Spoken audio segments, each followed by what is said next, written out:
My name is Eleanor Winters.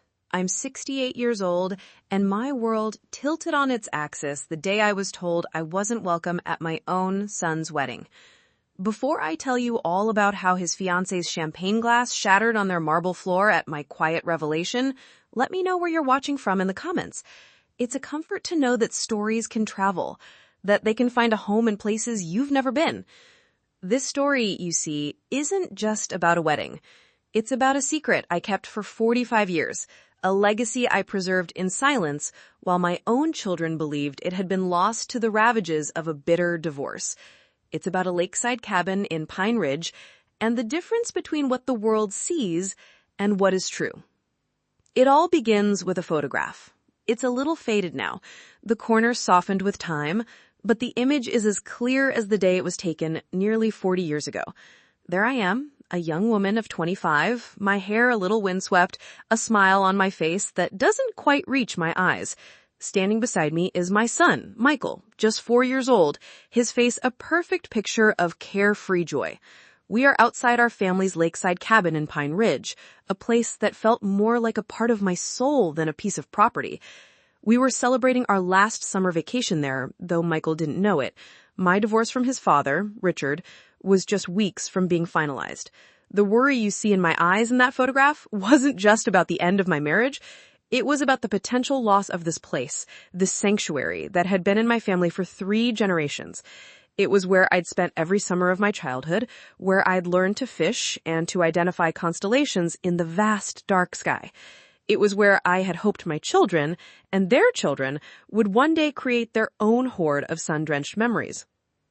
My father, a man with calloused hands and a heart as sturdy as the homes he built, constructed that cabin in 1952. He was a construction foreman, and he poured his life savings and countless weekends into creating something that would outlast him.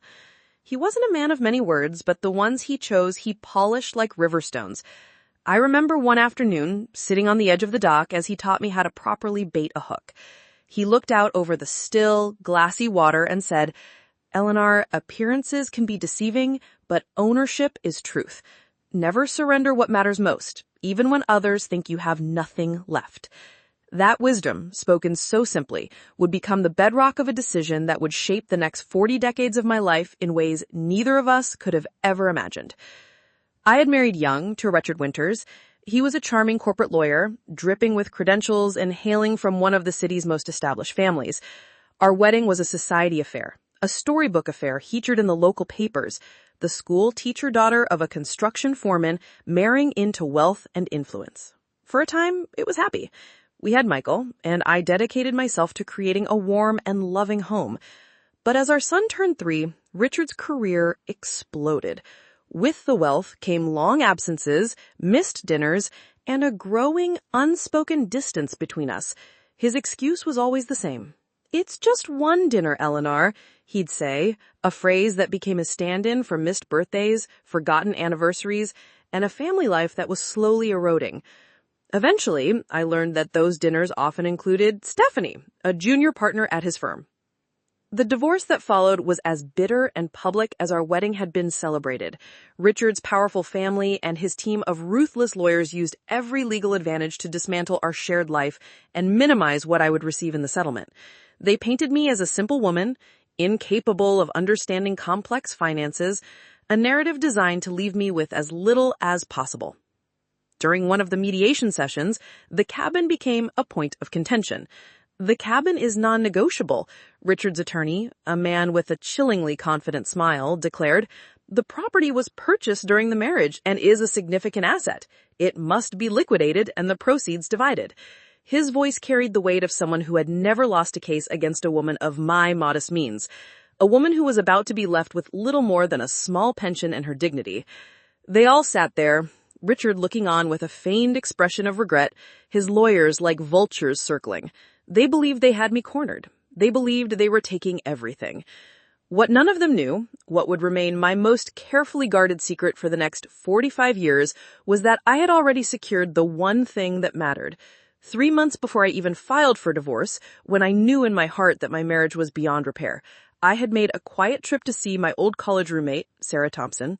Sarah Mao, a brilliant estate attorney, listened patiently as I laid out my fears. Together, we had quietly and legally transferred the ownership of the lakeside property into a small, private trust established in my maiden name.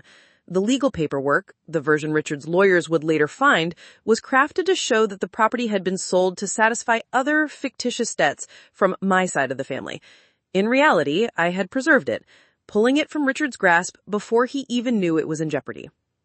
"This isn't about deception, Eleanor," Sarah had assured me when I had expressed my doubts, my hands trembling as I signed the papers.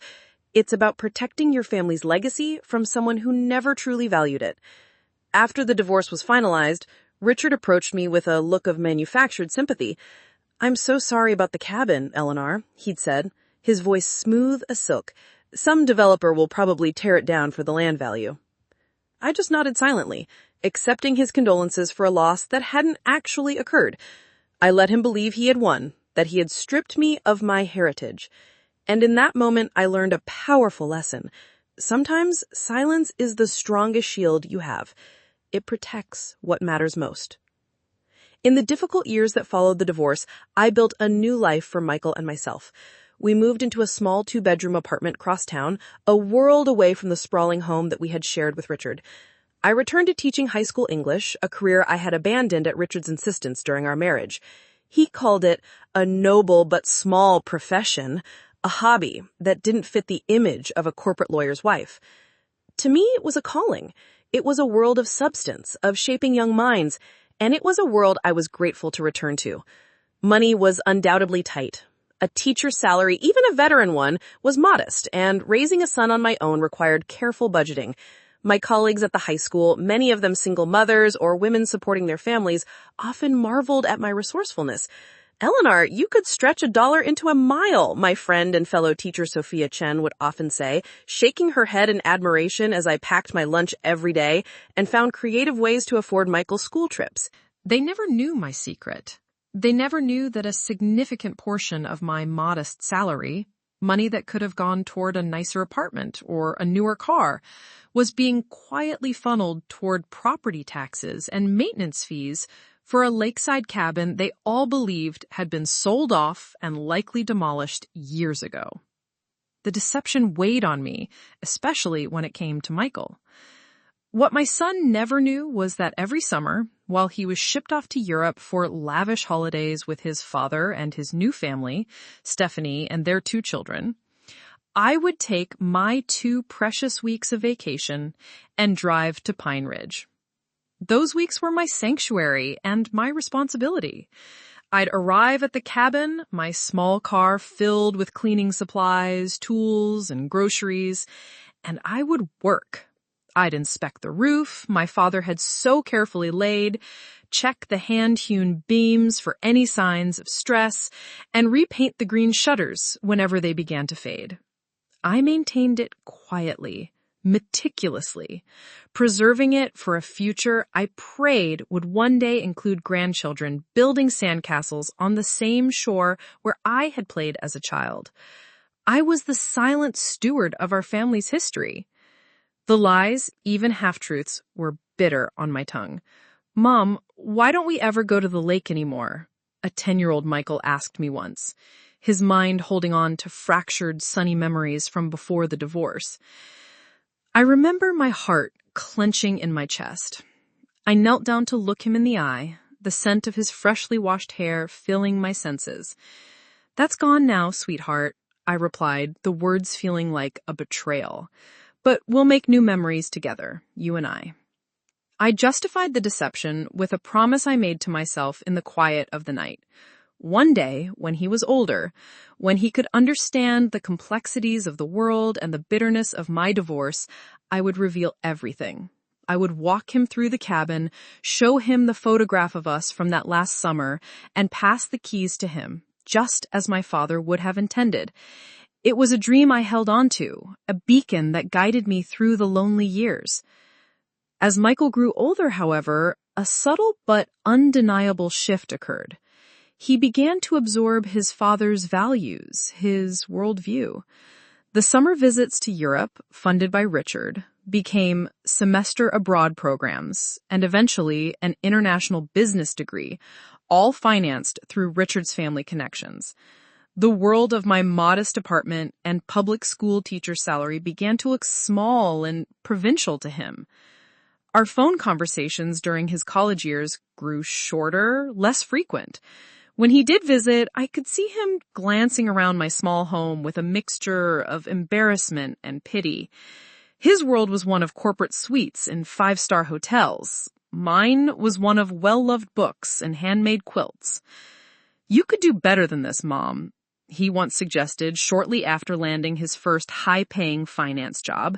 He stood in the middle of my living room, his expensive suit looking out of place against my worn but comfortable armchair. "I know some excellent financial advisors. They could help you maximize your teacher's pension, maybe get you into a nicer place." The irony was a sharp, painful thing. My son, worried about my financial situation, had no idea I was secretly maintaining a valuable, debt-free lakeside property. A property worth more than his annual salary. I just smiled, a practiced, gentle expression I had perfected over the years. "Thank you for your concern, Michael. I'm quite content." I watched with a painful blend of pride and apprehension as the curious, warm-hearted boy who collected pine cones at our cabin transformed into a polished young professional who measured success in acquisitions and appearances. This transformation was accelerated by his girlfriend, soon-to-be fiancée, Vanessa. Vanessa came from a family remarkably similar to Richard's. Old money, socially connected, and deeply invested in appearances. From our first meeting, it was clear she viewed my life with a sort of detached curiosity, as if I were a quaint character from a historical novel. "She tells me you were quite the hostess in your day," she commented during our first meeting, her tone suggesting that my life of substance and service had ended the day my marriage to a wealthy man did. I simply smiled and offered her another cup of tea. But I could never have anticipated how completely these clashing values would drive a wedge between my son and me. I never imagined that the cabin, the symbol of my secret strength and enduring love, would eventually become the centerpiece of a family confrontation that would shatter every illusion we had ever built. The first real sign that Vanessa viewed me not as future family, but as a social inconvenience, came during their engagement party. The invitation arrived on heavy, cream-colored cardstock formally addressed to Mrs. Eleanor Winters. Tucked inside was a handwritten note from Vanessa, her script a series of perfect, sharp angles. It read, "We're keeping it intimate and sophisticated. No need to bring anything but yourself." The subtext was clear. My homemade offerings, which I often brought to gatherings, were not welcome here. The evening of the party, I chose my outfit with care. I wore a simple, elegant blue dress I'd recently bought for the school's retirement ceremony, accessorized with my mother's pearl necklace. It was modest, appropriate, and wholly me. The moment I arrived at the sprawling mansion with its manicured lawns and uniformed valet parking, the chasm between my world and the one my son now inhabited felt vast and insurmountable. "Mom, you made it," he greeted me in the soaring marble foyer. He gave me a quick, almost fleeting kiss on the cheek. His eyes darted over my simple dress, a flicker of assessment in their depths, before he added, "Vanessa's parents in their circle are by the main bar. It's a bit loud. Maybe you'd be more comfortable on the garden terrace where it's quieter." This subtle redirection, this gentle steering away from the center of power wasn't new. Over the 3 years of their relationship, I had grown accustomed to being positioned at the quiet edges of their social events. I was the charming retired teacher, a quaint anecdote for their sophisticated friends, but not someone to be placed in the main current of conversation with the international travelers and finance professionals who made up their inner circle. What stung was Michael's growing comfort with this arrangement. He was no longer just tolerating it. He was facilitating it. Later that evening, standing near the ridiculously large champagne fountain that dominated the room, I overheard my son talking to an elegant older couple. Eleanor, yes, my mother, he was explaining, his tone the same one he might use to describe an exotic but impractical lifestyle choice. She dedicated her life to teaching, a real unsung hero, even if her world has been somewhat limited. How admirable that she found fulfillment in such modest work, the woman replied, her diamond bracelet catching the light as she patted Michael's arm. And how fortunate she must feel to see you achieve so much more. We all follow different paths, Michael responded smoothly, raising his glass in a toast. I'm just grateful I can ensure her comfort now that she's retired. The irony struck me with the force of a physical blow. My son, who believed he needed to ensure my comfort, had no idea that I owned a property whose value could have funded his entire international education. He had no clue that for decades my modest work had supported not just the two of us, but the secret preservation of his own heritage. The deeper pain, however, came from hearing him describe my life's work, my deliberate, purposeful choice to serve and to teach, as a limitation. He saw my substance as a lack of his kind of success. These moments multiplied in the months leading up to the wedding. Michael and Vanessa purchased a luxury condominium in the city's most exclusive high-rise, and my invitations to visit became rare and highly choreographed events. During one such visit, as we sat in their immaculate living room, surrounded by curated art and overlooking the city, Vanessa remarked, "Michael mentions you never traveled much, Eleanor. We're planning to spend at least a month abroad every year. I can't imagine being so rooted." I smiled politely, my mind drifting to the quiet mornings I'd spent at the cabin, watching the mist rise off the lake, the spectacular blaze of autumn colors reflected in its waters.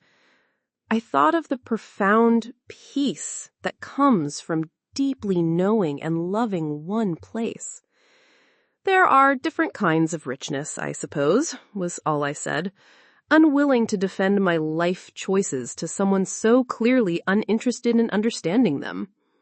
My retirement, after 32 years of teaching, coincided with their wedding planning, and the collision of these two life events threw Michael's new value system into sharp relief. My retirement party was a modest affair in the high school library, filled with colleagues, former students, and the warm glow of a life well lived in service to others. Michael arrived late and left early, his discomfort palpable in a room so far removed from the prestigious circles he now moved into.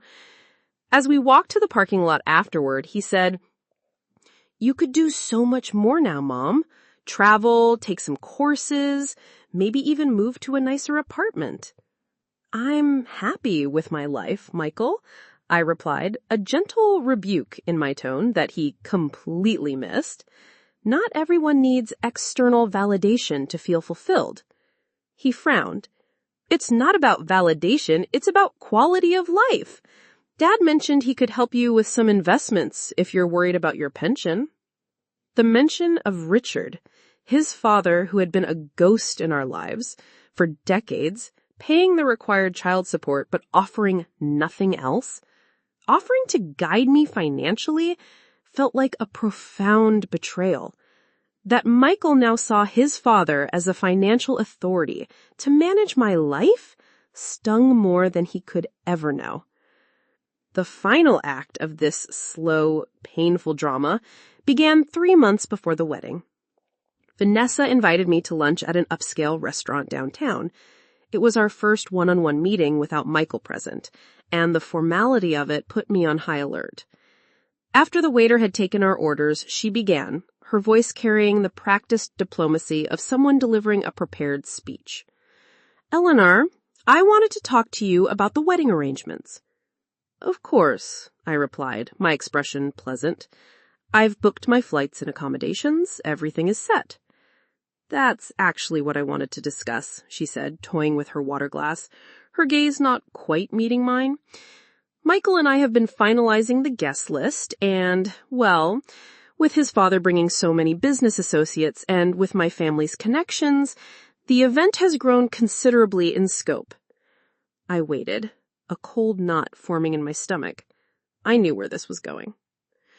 The thing is, she continued, a note of rehearsed concern in her voice, we're creating a very specific aesthetic for the weekend. The resort has a certain exclusivity we're trying to maintain. We're concerned that you might feel uncomfortable among so many high-profile guests. I've attended many types of events in my life, Vanessa, I replied, my voice perfectly even. I am quite capable of conducting myself in any setting. She offered a tight, forced smile. Of course you are. That's not what I meant. It's just, Michael's father is hosting a significant number of business connections who are very important to Michael's future. The dynamic could be complicated with you there, given the history. The real message, stripped of its diplomatic dressing, was brutally clear. My presence at my own son's wedding was an inconvenience, a potential embarrassment, a complication to the perfect image they wished to project. I took a slow breath, my heart pounding against my ribs. Are you suggesting I shouldn't attend my son's wedding? I asked directly, cutting through the pretense. Not at all, she replied quickly, though her eyes told a different story. We're just suggesting that perhaps you might be more comfortable celebrating with us when we return in a more intimate setting. We could have a special dinner, just the three of us. I was being uninvited from my only child's wedding. I see, I said finally, my mind already racing, already shifting from hurt to strategy. And does Michael share this perspective? Her hesitation was all the answer I needed. He understands the complexities of the situation. It was actually his father who pointed out how awkward the seating arrangements might be. Michael agreed it might be for the best. In that moment, sitting across from the woman who would soon be my daughter-in-law, I realized that the cabin, my secret sanctuary, had taken on a new and urgent significance. What had begun as an act of preservation had now become a symbol of my very existence, my refusal to be erased from my own family's story. I gathered my purse, the lunch on my plate untouched. Please let Michael know I'd like to speak with him directly, I said, my voice calm and firm. Some conversations shouldn't happen through intermediaries. As I drove home, the initial wave of pain began to recede, replaced by a strange, cold clarity. A plan began to form. A plan that would force my son to confront not just my rightful place in his life, but the values he had so carelessly abandoned. The cabin that had remained my secret for 45 years was about to become the centerpiece of a long overdue reckoning.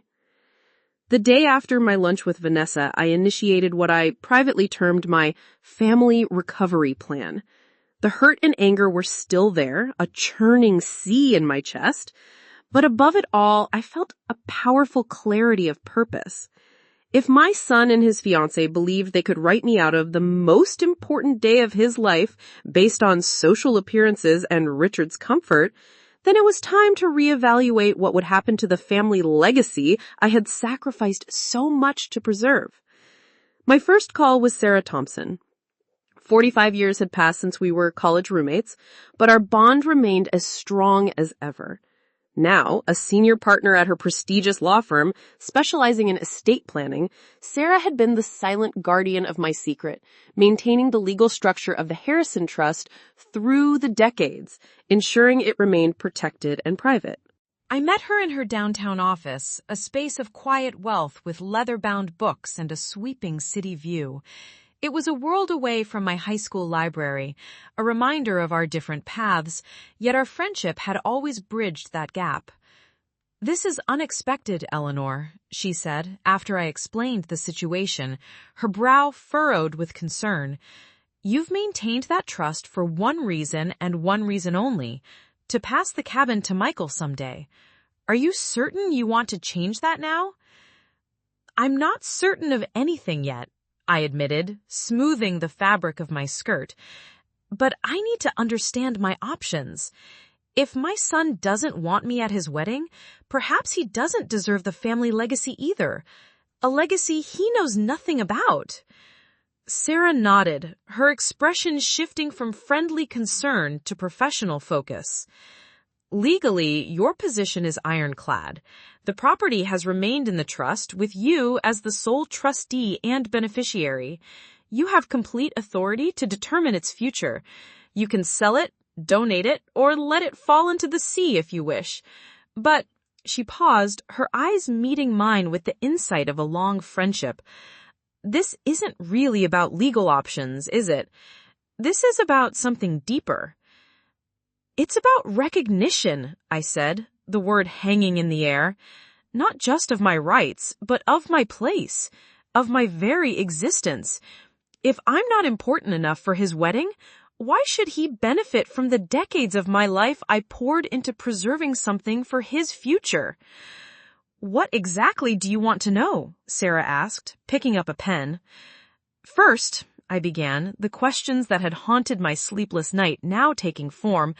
I need to know what Richard and Michael actually know, or think they know. Has Richard ever mentioned the cabin? Does Michael have any inkling that it still exists in our family? That will require some discreet investigation, Sarah noted, making a note on her legal pad. I have channels. I can make inquiries that won't raise any suspicions. Second, I continued, feeling a surge of strength, I need to know my options for the property itself. What would the process look like to sell it, or to donate it to a conservation group? I want everything on the table. We spent the next hour outlining a strategy. Sarah would conduct her quiet investigation, and I would drive out to Pine Ridge to assess the cabin's current condition and get a sense of its market value.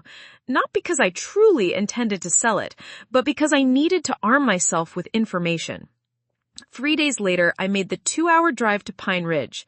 This trip felt different from my yearly maintenance visits. It was weighted with purpose and with the painful possibility of a final goodbye. The spring afternoon was perfect, sunlight dappling through the pine trees as I turned onto the familiar gravel road. The cabin sat just as it always had, its weathered cedar siding and forest green shutters a testament to my father's craftsmanship and my decades of silent care. I walked through the rooms, a ghost in my own life, cataloging memories. Here was the spot on the dock where a 6-year-old Michael finally learned to swim. There was the cast iron stove where my father taught me to make his famous fluffy pancakes. This was the reading nook where my mother's gentle voice would fill rainy afternoons with poetry. This wasn't just a structure. It was the physical archive of our family's history. The thought of strangers owning it, of their laughter echoing where my family's once had, created a physical ache in my chest. Yet the thought of gifting it to a son who saw me as an embarrassment was equally painful. I spent the night, sitting on the dock as the stars emerged, their reflections shivering on the still, black water. By morning, a tentative decision had formed in my mind, one that would hinge on what Sarah's investigation uncovered. A week later, Sarah called. Her voice was taut. I've spoken with several sources, including a former law partner of Richard's who handled some of his early estate planning. It appears Richard has always maintained the narrative that the cabin was sold during the divorce. He's mentioned it to Michael over the years, usually as an example of a valuable asset that had to be liquidated during the settlement. So, Michael is certain it's long gone, I confirmed, a strange mixture of relief and sadness washing over me. Yes, Sarah said, but there's more, and you need to sit down for this part, Eleanor. I sat. According to my source, she continued, Michael and Vanessa have been looking at property in Pine Ridge for the past 6 months. My blood ran cold. What? Apparently, Richard told them that he had a lead on a unique property. He said the old family cabin site would be coming up for sale soon, and he thought it would make an incredibly meaningful wedding gift if they could reclaim it for the family. The implications struck me with the force of a lightning bolt. He knows, Sarah. Richard knows I still own it. It seems almost certain, she confirmed. Property records are public, even if the trust structure obscures the direct connection to you. Someone with Richard's resources and legal savvy could have easily figured it out. The timing suggests he planned to buy it from your trust, perhaps through an anonymous third party, and then present it to Michael after the wedding, painting himself as the hero who recovered the lost family property. The sheer, breathtaking audacity of it stole my breath. After 45 years, Richard had uncovered my secret and was planning to weaponize it for his own glory, recasting himself as the preserver of a family legacy he had tried to destroy. There's one more thing, Sarah added, her voice hesitant. According to my source, Vanessa has been very explicit about her plans for the property if they acquire it. I held my breath. She intends to tear down the existing cabin and build a modern glass and steel lake house more suitable for entertaining Richard's business associates. The final piece clicked into place. Not only was I being excluded from my own son's wedding, but the very legacy I had protected through decades of sacrifice was to be demolished. My father's handiwork, my family's history, was to be bulldozed and replaced by a monument to the very values that had destroyed my marriage and poisoned my son. Thank you, Sarah, I said, my voice eerily calm. My resolve had hardened into something unbreakable. I was preparing for a confrontation I never wanted but could no longer avoid. Over the next 2 weeks, I moved with a methodical precision that surprised even myself. The emotional turmoil was still there, a constant hum beneath the surface, but it was now channeled into a singular, focused purpose. I was preparing for a confrontation I never wanted but could no longer avoid. First, I gathered my arsenal of truth. With Sarah's help, I compiled a comprehensive dossier. It included the original trust documents establishing the Eleanor Jameson Trust, using my maiden name, dated 3 months before my divorce from Richard was finalized. It contained 45 years of property tax receipts, each one paid on time from my modest teacher's salary. It had maintenance records spanning the decades, a new roof in 1989, updated plumbing in 1998, new electrical wiring in 2007, receipts for paint, lumber, and the services of Harold Jenkins, the local caretaker who had helped me with the heavier tasks over the years. Then I added the photographs, not the old, faded ones of my childhood, but recent images, pictures I had taken during my summer visits showing the cabin in pristine condition. There was a photo of the garden shed my father had built, which I had repainted just last year in the same forest green he had chosen. There was a shot of the interior, with a book I had been reading left on the side table, and fresh curtains I had sewn myself hanging in the windows. It was undeniable proof of my continuous, loving presence. Most importantly, I prepared myself emotionally. This wasn't just about a property dispute. It was about resetting my relationship with my only child. The evidence pointed to a level of cold calculation that couldn't be brushed aside as a simple misunderstanding. Michael had not only agreed to exclude me from his wedding, but was also complicit in a plan to profit from a legacy he believed had been unjustly taken from his father. He was about to receive a lesson in a different kind of inheritance. The inheritance of consequences. The final element of my plan was the most difficult, the one that felt like tearing a part of my own heart out. Working with Sarah, I drafted the documents that would officially remove Michael as the eventual beneficiary of the Harrison Trust. In his place, I established provisions to donate the property, upon my death, to the Pine Ridge Environmental Conservancy. The agreement would ensure that the cabin and the surrounding land would be preserved in its natural state, never to be developed. It would be protected forever from the kind of glass and steel monument Vanessa had envisioned. "Are you absolutely certain this is what you want, Eleanor?" Sarah asked gently as she slid the papers across the polished mahogany of her desk. The weight of the moment was immense. Once executed, this decision permanently changes the succession plan.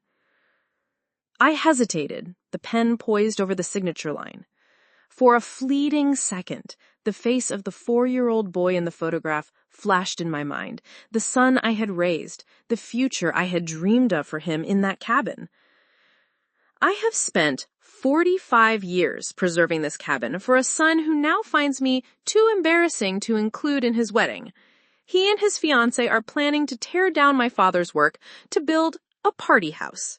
I need him to understand that a family legacy isn't a trinket you can dismiss when it's inconvenient and then reclaim when it's advantageous.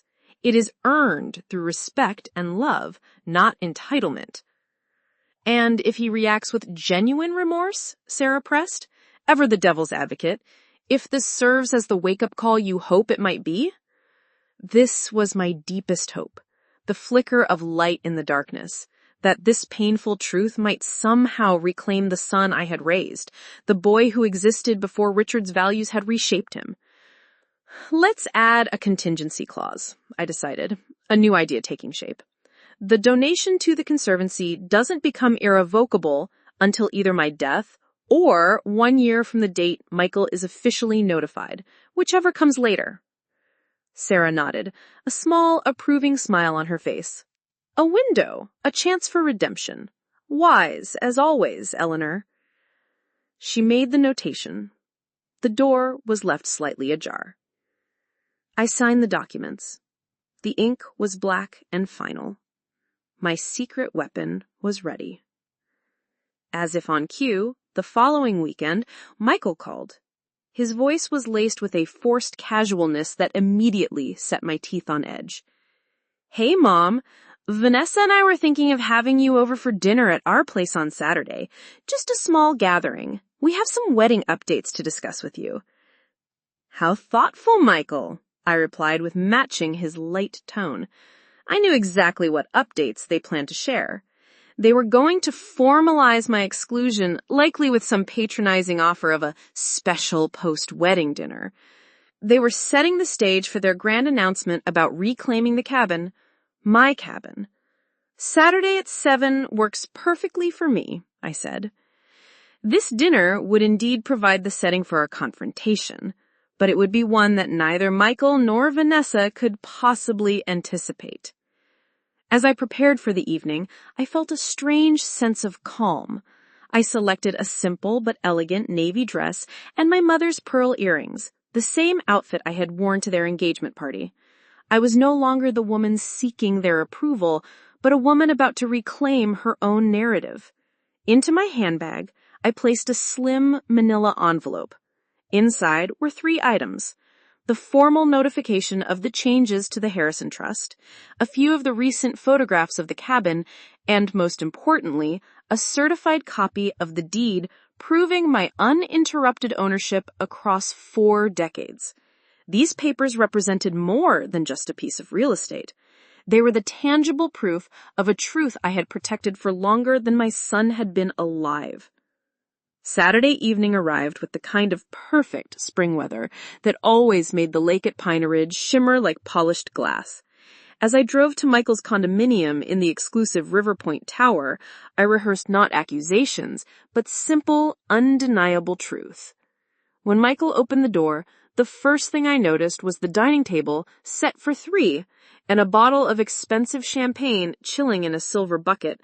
They were actually planning to toast to my removal from their lives. The thought didn't even sting anymore. It simply affirmed the rightness of my actions. Mom, you look nice, Michael commented, his eyes doing a quick, surprised assessment. The subtle surprise in his tone suggested he'd expected me to arrive looking dowdy and defeated. Another small, telling indication of how completely he had misunderstood the woman who raised him. Thank you, Michael, I replied with a warm smile that revealed nothing. I'm looking forward to hearing your wedding updates. As I took my seat at their glass dining table with its spectacular, glittering view of the city, I couldn't help but contrast it with the rough-hewn wooden table at the cabin, a table scarred with the history of 4 generations. One was designed to impress visitors, the other was built to nurture connection. The difference seemed to encapsulate everything that had gone wrong between us. Vanessa emerged from the kitchen carrying a platter of appetizers that looked more like art than food. "Ilunar, so glad you could join us," she said with a practiced charm that didn't reach her eyes. "We have some very exciting developments to share about the wedding." She poured the champagne into 3 delicate flutes. I raised my glass, ready for the conversation that would change everything. The cabin I had protected for 45 years was about to emerge from the shadows, and with it, a long overdue reckoning with what a legacy is truly worth. "A toast," Michael declared, raising his champagne flute. The city lights glittered behind him, a backdrop of cold, distant stores.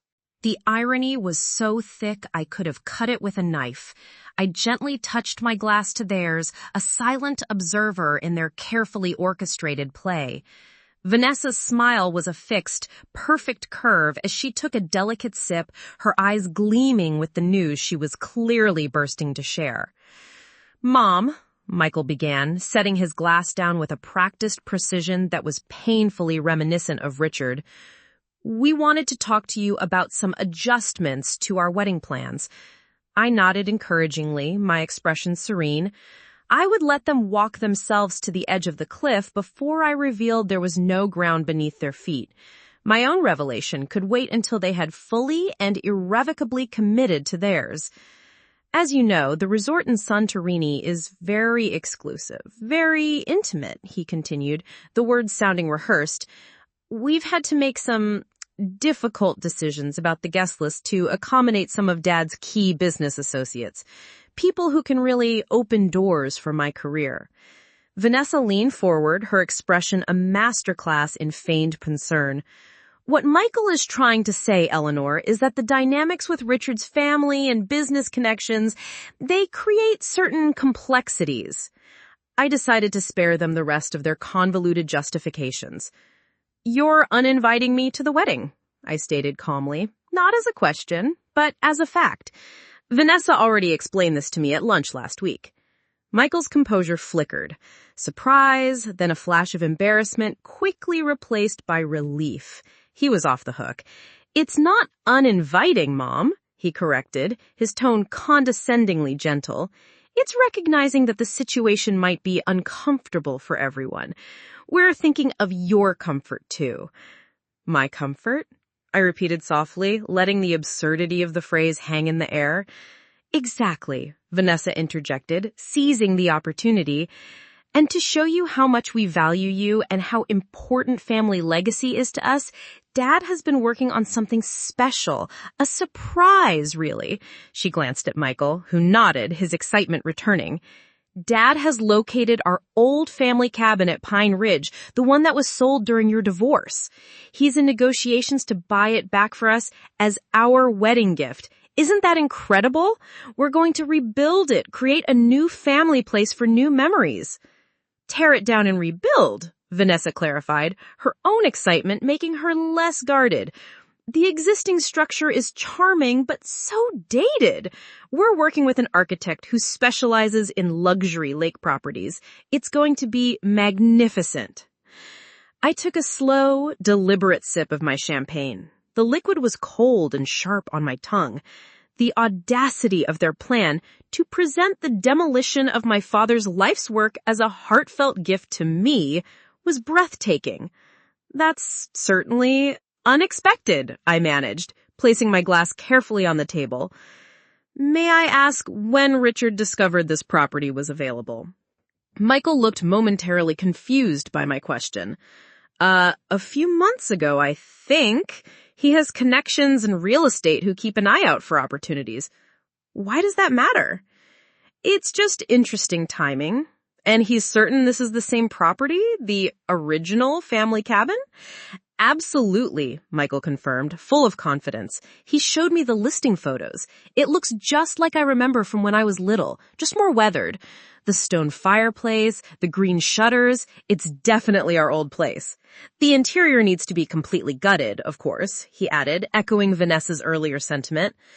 I nodded thoughtfully, my hand moving to my purse where the envelope of truth was waiting.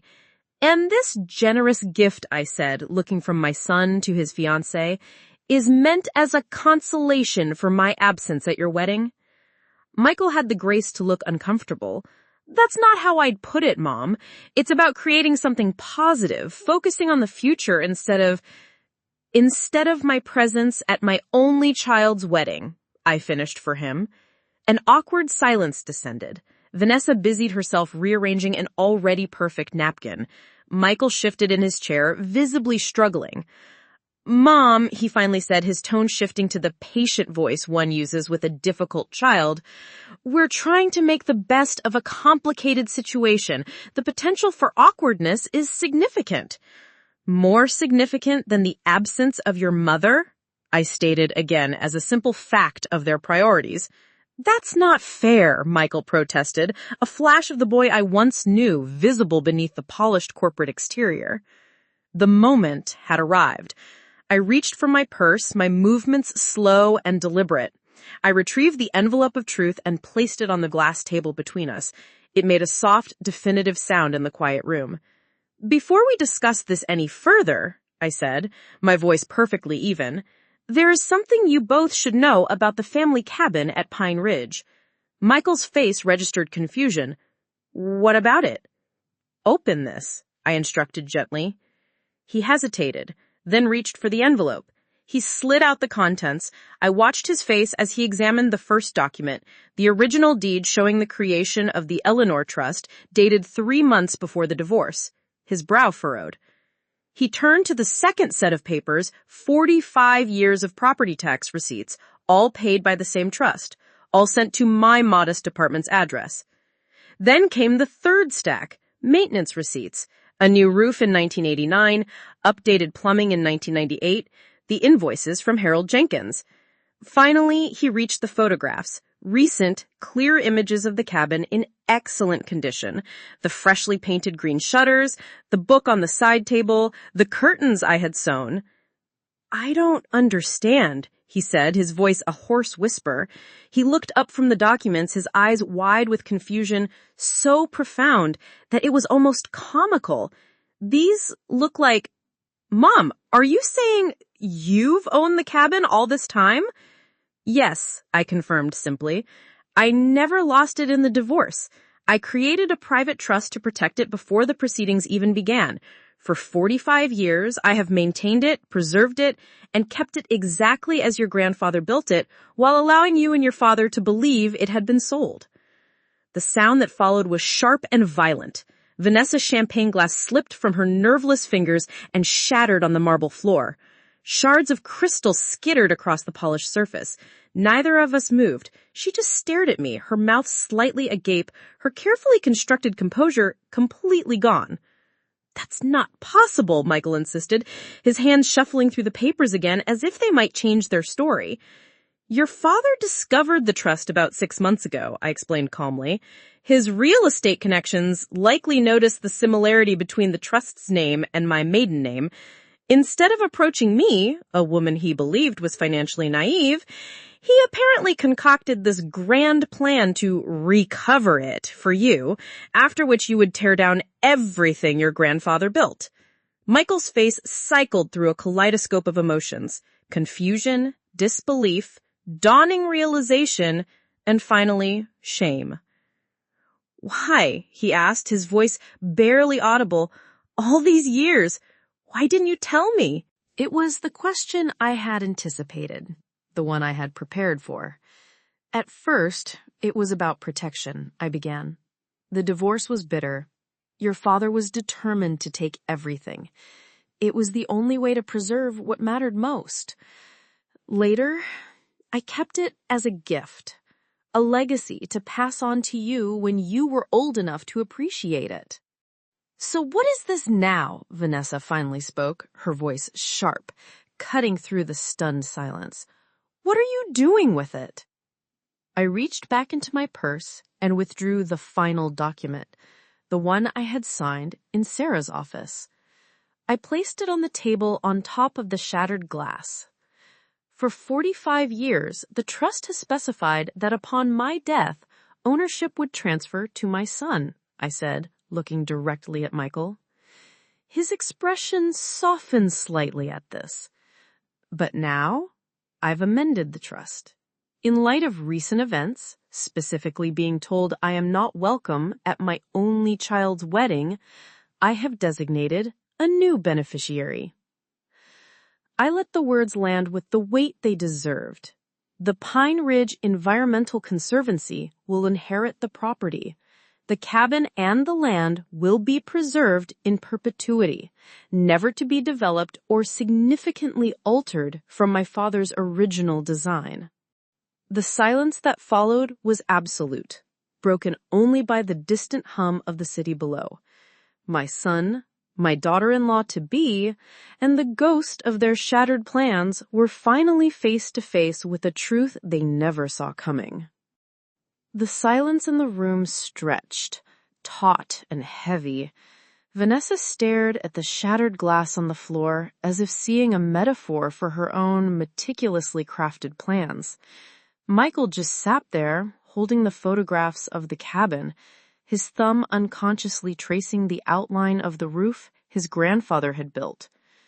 "You're punishing me," he finally said, his voice low and laced with an edge of Richard's familiar entitlement. "Because we ask for a simple wedding accommodation, you're taking away a family legacy." "No, Michael," I replied, my composure a steel shield.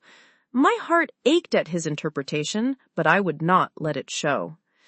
"I am not punishing you, Michael. I am acknowledging that we seem to have very different definitions of what family and legacy mean.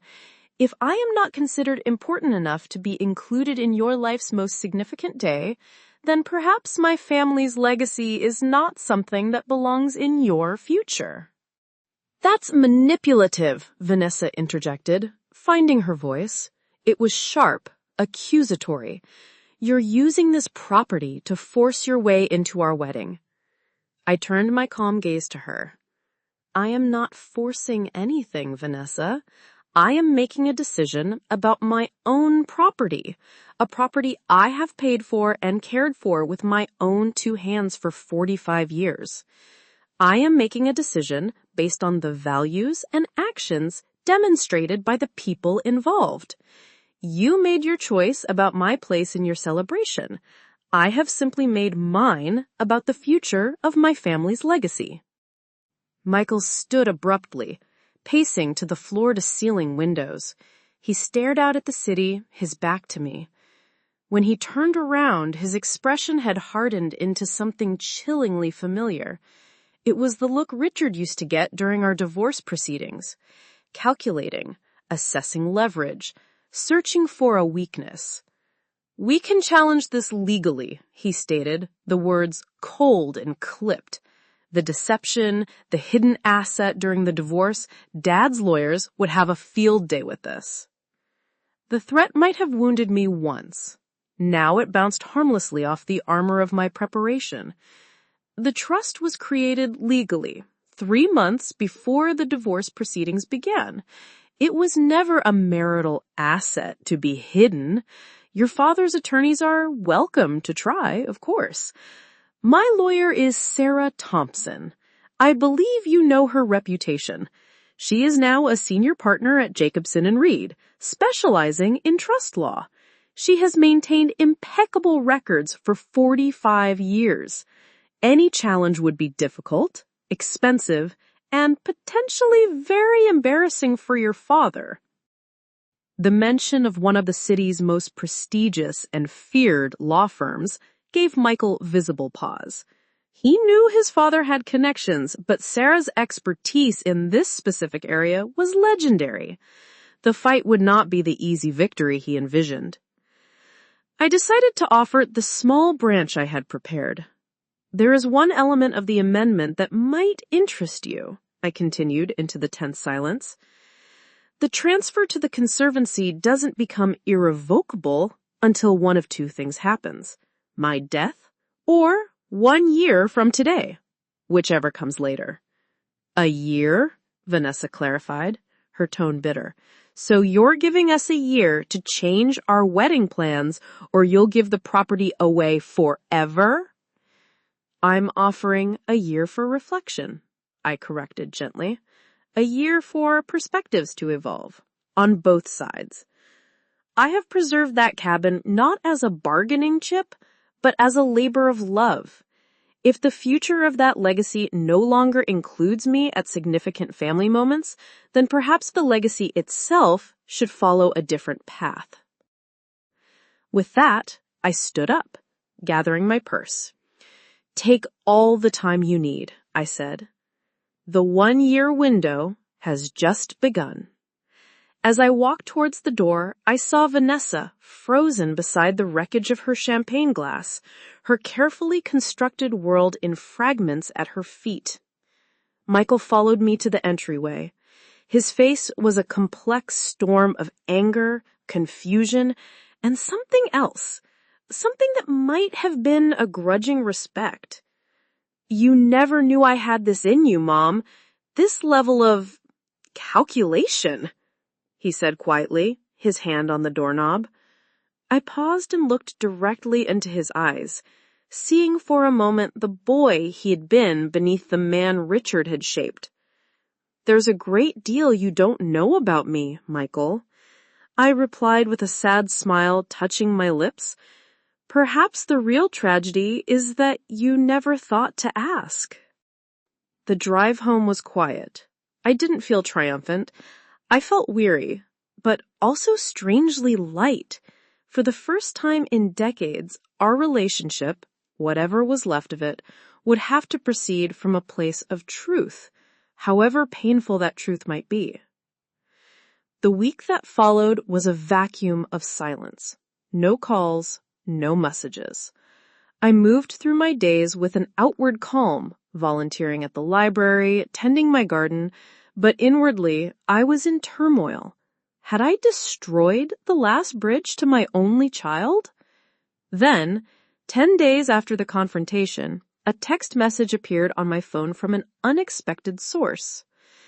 Eleanor, this is Vanessa. I'd like to speak with you privately. Coffee tomorrow at the Riverside Cafe, 10 a.m. The message was so surprising, I had to read it 3 times. What could she possibly want to discuss without Michael? Was this a peace offering? Or another more desperate attempt at negotiation? I typed back a simple agreement.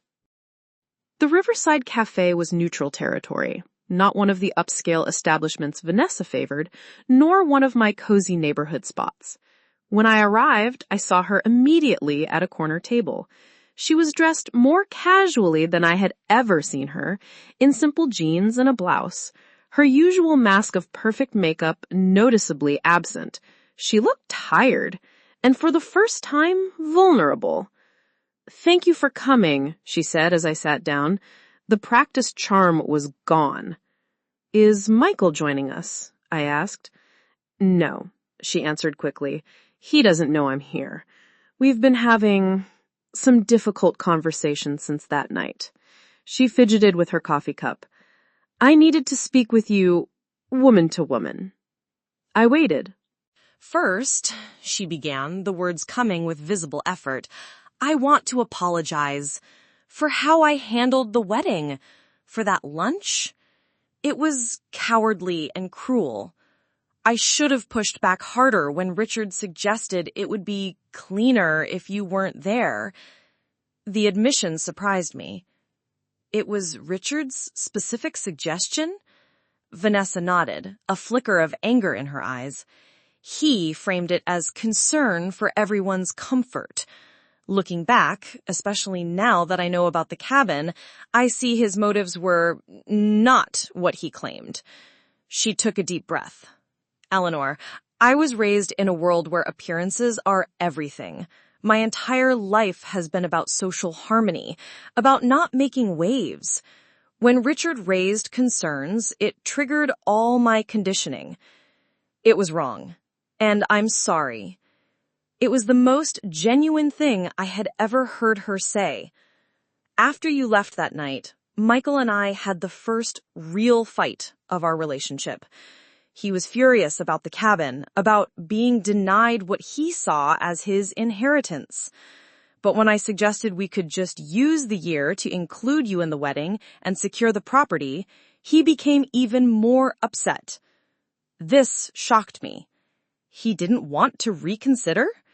That's what shocked me too, Vanessa admitted.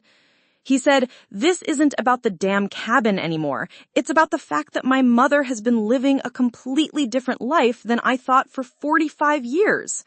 It's about the fact that the modest, simple woman I've been dismissing as naive has been executing a sophisticated legal and financial strategy since before I was born."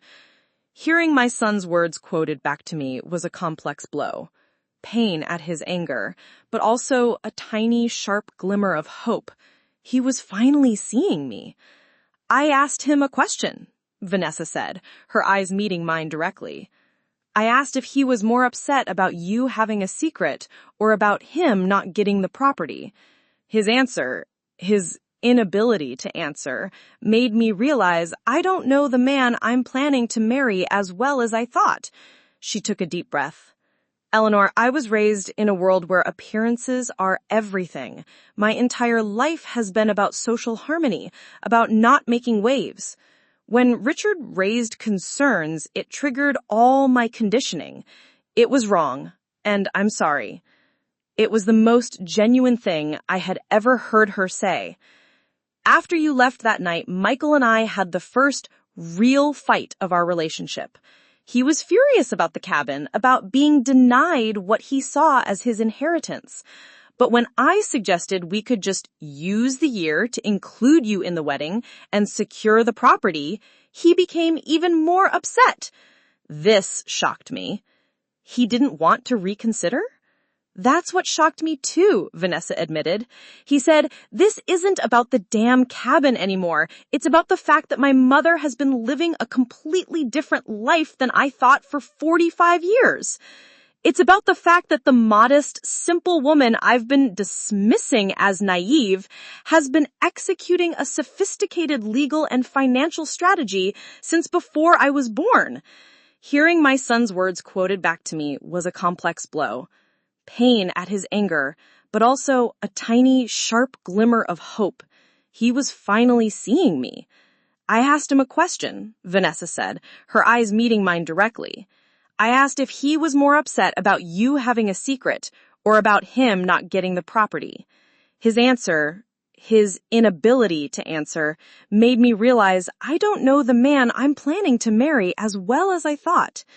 She paused, then shared something deeply personal about her own parents, about her father prioritizing business over family, and her mother arranging her life around his ambitions. When Michael couldn't answer me, I saw my parents' marriage reflected back at me, and it terrified me.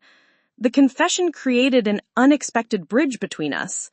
"I've made a decision," Vanessa said, her voice firming with new resolve. "With or without Michael's agreement, I am not having a wedding where his mother isn't welcome. I've already contacted the resort in Santorini. I've canceled the reservation." "You canceled the wedding?" I asked, alarmed. "Not the marriage," she clarified quickly, "just the event. If Michael still wants to marry me, it will have to be something different, something that honors authentic family, not business opportunities." The courage this took impressed me deeply. For a woman from her world, this was a monumental act of rebellion. "Before I tell him," she said, leaning forward, "I needed to ask you something. The trust amendment.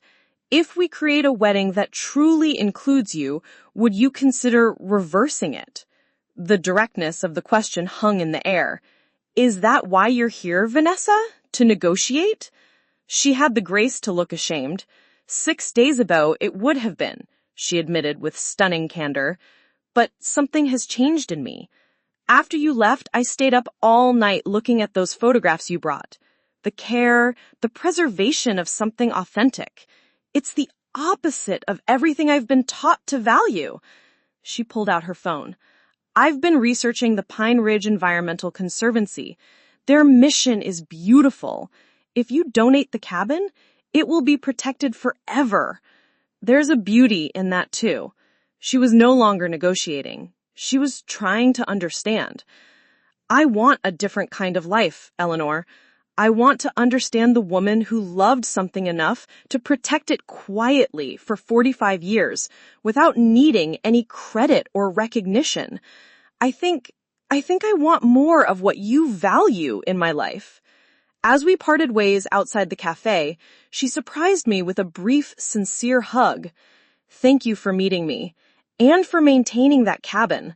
Whatever happens, I'm grateful to understand the kind of woman my children might have as a grandmother someday.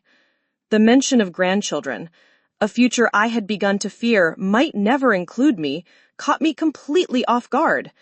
As I drove home, I felt a cautious, fragile hope bloom in my chest. I had cast Vanessa as the villain, but the reality was far more complex. And in this unexpected alliance, I saw the first possibility that something real and true might be salvaged from the wreckage.